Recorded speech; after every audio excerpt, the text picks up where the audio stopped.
I've been working on really big illustration that kind of represents the imagination that you feel when you read a book.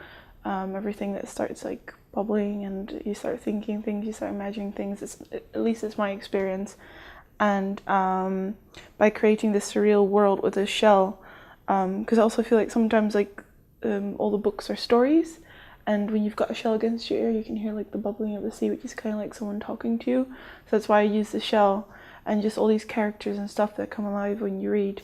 So I incorporate all these in the image, and I want it to be a very big one, where if you've seen it, I've got the tiny printouts where there's someone hanging on the swing underneath, kind of like experiencing in his head everything that's happening above in the image. What I want to happen for the big image, that someone else can sit there, there'll be a chair there and someone can sit there and kind of be that person.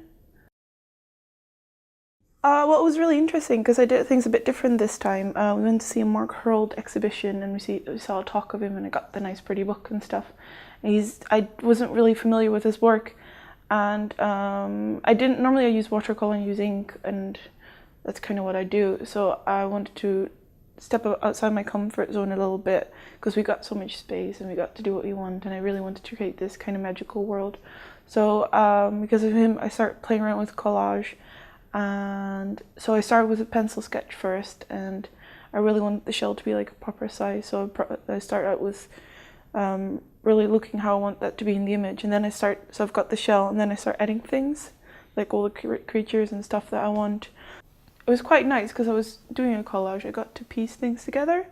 So when I did finish some things, I still had the freedom to move them around, and then I just stuck everything together. And as the big version shows, that I do want to see how the line quality, because I did make it on A3, didn't make it that big. So what I then do is I scan it in, and I do want to see what it looks like big with the line quality. So I do take it step by step, because I do want to see what it looks like and if the quality stays the same.